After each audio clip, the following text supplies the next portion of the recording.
नमस्कार दोस्तों, आप सभी का स्वागत है ANT स्टडी पॉइंट पर। आज हमारी उत्तराखंड की 4th क्लास है, तो इसमें हम देखेंगे आज उत्तराखंड के क्वेश्चन। तो आज पढ़ेंगे हम आद्य ऐतिहासिक काल के बारे में। पुरातात्विक साक्ष्य की कमी के कारण राज्य के आद्य इतिहास के प्रमुख स्रोत विभिन्न धार्मिक ग्रंथ हैं। उत्तराखंड का प्रथम उल्लेख ऋग्वेद में मिलता है। तो उत्तराखंड का प्रथम उल्लेख कहाँ मिलता है? हमें ऋग्वेद में मिलता है।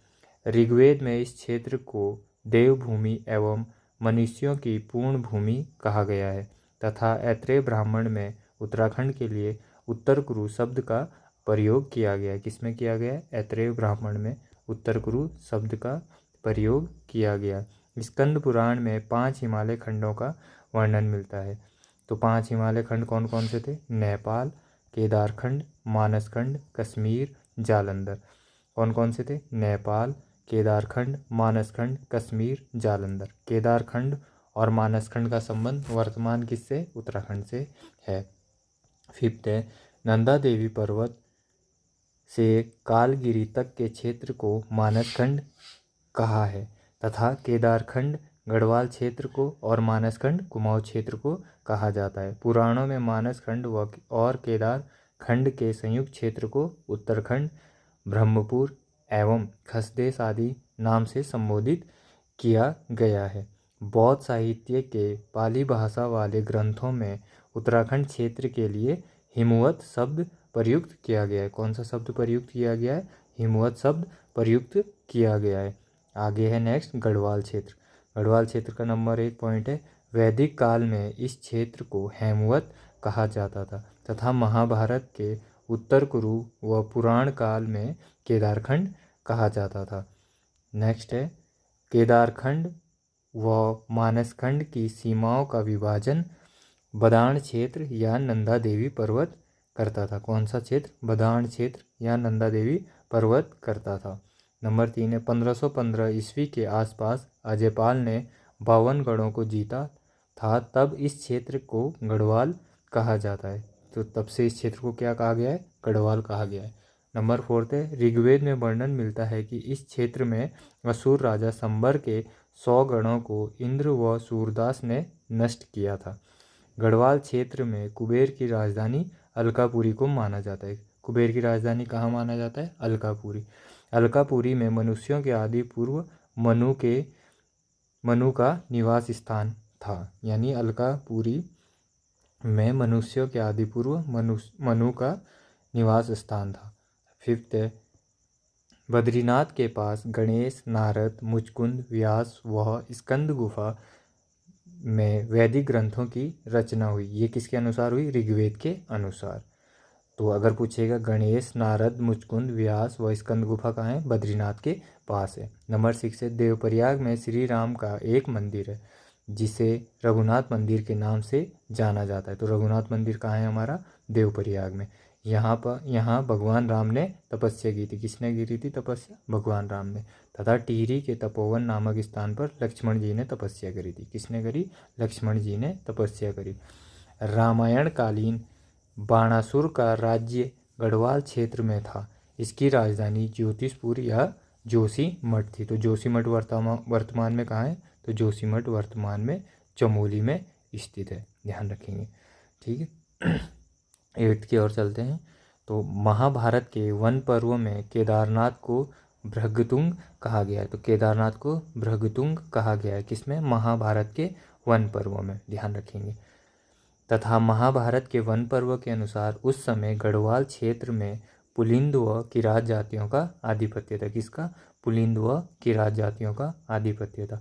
पुलिंद का राजा सुबाहु था। कौन था पुलिंद का राजा? सुबाहु, जिसकी राजधानी कहाँ थी? श्रीनगर थी, जो महाभारत के युद्ध में पांडवों की तरफ से लड़ा था। कौन लड़ा था पांडवों की तरफ से? सुबाहु। और राजधानी कहाँ थी? श्रीनगर में। 9th की ओर चलते हैं। राजा विराट, जिसकी राजधानी जौनसार के विराटगढ़ी, ये गढ़ी होगा, गाड़ी नहीं, गढ़ी होगा ये, में थी। इसकी पुत्री उत्तरा से अभिमन्यु का विवाह हुआ था। तो जौनसार क्षेत्र विराटगढ़ी ये कहाँ है? कहाँ पड़ता है? देहरादून में पड़ता है।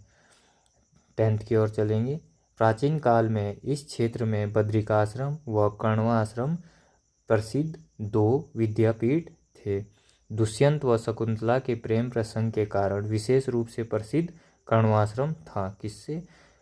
दुष्यंत व शकुंतला के प्रेम प्रसंग के कारण। तथा चक्रवर्ती सम्राट भरत का जन्म भी कण्वाश्रम में हुआ। कालिदास ने अपने महाकाव्य अभिज्ञान शाकुंतलम अभिज्ञान शाकुंतलम किसका है? कालिदास का, की रचना में मालिनी नदी के तट पर कण्वा आश्रम में ही करी थी। यानी जो अभिज्ञान शाकुंतलम की रचना कालिदास ने करी वो कहाँ पर करी? कण्वा आश्रम में, मालिनी नदी के तट पर। वर्तमान में कण्वा आश्रम को चौका घाट कहा जाता है। क्या कहा जाता है वर्तमान में? कण्वा आश्रम को चौका घाट। कण्वा आश्रम या चौका घाट में बसंत पंचमी के दिन मेला लगता है, ये भी ध्यान रखेंगे। कब लगता है मेला यहाँ पे? बसंत पंचमी के दिन। नेक्स्ट की ओर चलेंगे। महाभारत में देवप्रयाग को समस्त तीर्थों का शिरोमणि तथा समग्र पापों का विनाशक कहा गया है। श्रीनगर को महाभारत में सुबाहुपुर व श्री क्षेत्र कहा जाता था। महाभारत में सुबाहुपुर व श्री क्षेत्र किसे कहा गया है? श्रीनगर को। 12th है, वन पर्व के अनुसार लोमस ऋषि के साथ पांडव गढ़वाल क्षेत्र में आए थे। किसके अनुसार? लोमस ऋषि के अनुसार आए थे। नेक्स्ट चलते हैं कुमाऊं क्षेत्र। अब हम कुमाऊं क्षेत्र के बारे में जानेंगे। कुमाऊं क्षेत्र का प्राचीन नाम क्या था? तो कुमाऊं क्षेत्र का प्राचीन नाम मानसखंड व कुर्मांचल था। कुर्मांचल किसको कहा जाता था? चंपावत को भी कुर्मांचल कहा जाता था। किसको? चंपावत। यहाँ पर भगवान विष्णु का कुर्मु अवतार हुआ था, ये भी ध्यान रखेंगे। नेक्स्ट की ओर चलते हैं। कांतेश्वर पर्वत, ये आ गया। कांतेश्वर पर्वत कहाँ स्थित है? तो कांतेश्वर पर्वत कहाँ स्थित है? चंपावत में स्थित है। तीसरे की ओर चलेंगे। कुमाऊं शब्द का प्रथम प्रयोग विक्रमचंद द्वारा किस ताम्रपत्र में किया गया? तो ये है देसठ देव का ताम्रपत्र। देसठ देव के ताम्रपत्र में कुमाऊं शब्द का प्रथम प्रयोग किया गया। फोर्थ है, जाखन देवी मंदिर कहाँ स्थित है? तो जाखन देवी मंदिर अल्मोड़ा में स्थित है। इसी मंदिर में यक्षों के निवास की पुष्टि होती है। यक्षों के निवास की पुष्टि कहाँ से होती है? जाखन देवी मंदिर अल्मोड़ा से। नेक्स्ट की ओर चलेंगे। नाग मंदिरों में सबसे प्रसिद्ध बीनाग या बैरीनाग मंदिर कहाँ स्थित है? तो यह है पिथौरागढ़। कौन सा मंदिर? बीनाग या बैरीनाग मंदिर कहाँ स्थित है? पिथौरागढ़ में। 6 की ओर चलेंगे। लाखामंडल से राजकुमारी ईश्वरा का लेख मिला है। इसके अनुसार यमुना उपत्यका में यदुओं का शासन था। किसका शासन था? यदुओं का शासन था। नेक्स्ट की ओर चलेंगे। ईंट पर उत्कीर्ण लेख कहाँ से प्राप्त हुए? तो ये हुए नैनीताल और बाड़वाला। बाड़वाला कहाँ है? तो ये है हमारा प्यारे देहरादून में। कहाँ है? देहरादून में। नेक्स्ट की ओर चलेंगे। गोपेश्वर और बाणाहाट से त्रिशूल लेख प्राप्त हुए। कहाँ से? गोपेश्वर से। गोपेश्वर कहाँ है हमारा? गोपेश्वर होगा हमारा चमोली में। और बाणाहाट कहाँ है? बाणाहाट है हमारा उत्तर काशी में। ध्यान रखेंगे ये दोनों पॉइंट। तो यहाँ से हमें त्रिशूल लेख प्राप्त हुआ है। देवलगढ़ तथा कौलसारी से मूर्तिपीठी का लेख प्राप्त हुए हैं। देवलगढ़ और कौलसारी से मूर्तिपीठी का लेख प्राप्त हुए हैं। तथा कुषाणकालीन मुद्राएं मुनि की रेती तथा सुमाड़ी से प्राप्त हुई है। ये दोनों पॉइंट भी याद रखेंगे। नंबर 10 की ओर चलते हैं। अल्मोड़ा सिक्के कुनिंद शासकों से संबंधित है। किससे संबंधित है अल्मोड़ा सिक्के? तो ये हैं कुनिंद शासकों से संबंधित, जिनमें शिवदत्त, शिवपालित, हरिदत्त, गोमित्र के नाम लिखित हैं। किसके? शिवदत्त, शिवपालित, हरिदत्त, गोमित्र के नाम लिखित हैं। जिसकी खोज 1975 ईस्वी में हुई। किस में हुई? 1975 ईस्वी में। तथा तीसरी सदी का मुद्रालेख मोरध्वज से प्राप्त हुआ। अगर पूछेंगे तीसरी सदी का मुद्रालेख कहाँ से प्राप्त हुआ, तो तीसरी सदी का मुद्रालेख हमें मोरध्वज से प्राप्त हुआ। कहाँ से प्राप्त हुआ? मोरध्वज से प्राप्त हुआ। तो ये भी चीज़ ध्यान रखेंगे। नेक्स्ट चलते हैं हम। अब है शिलालेख में लिखी गई शब्दावली। तो क्या क्या थी? पल्लिका, तो पल्लिका कहा जाता था छोटे ग्राम को। किसको कहा जाता था? छोटे ग्राम को। नोट कर लेंगे, ये इंपॉर्टेंट है, यहाँ से क्वेश्चन बनता है। तो भृत्य किसको कहा जाता था? भृत्य कहा जाता था सेवक को। किसको कहा जाता था? सेवक को। कोटपाल, कोटपाल कौन थे? गढ़ रक्षक थे। कौन थे? गढ़ रक्षक। नेक्स्ट था अक्षपट्टलिक। अक्षपट्टलिक कौन थे? लेखा परीक्षक। कौन थे? लेखा परीक्षक। ये मैं यहाँ पे दोबारा इसलिए लिख रहा हूँ कि आप भी नोट करें और याद करें, नहीं तो ऐसे ही याद नहीं होंगे। तो इसके बाद नेक्स्ट है तालुका। तालुका किसे कहते थे? तालुका तो आसान है, तालुका से तहसील, तो याद करेंगे इसको। महत्तम, महत्तम कहा जाता था ग्राम शासक को। किसको कहा जाता था? ग्राम शासक को। प्रतिहार, प्रतिहार कहा जाता था द्वारा, द्वार हो गए द्वार रक्षक। किसको कहा जाता था? द्वार रक्षक। और बालाध्यक्ष, बलाध्यक्ष कहा जाता था सेना नायक को। किसको कहा जाता था? सेना नायक को। कुलचारिक, तहसीलदार।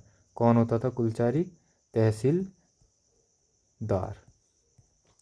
महादंड नायक किसको कहा जाता था? तो महादंड नायक था हमारा प्रधान सेनापति। कौन था महादंड नायक?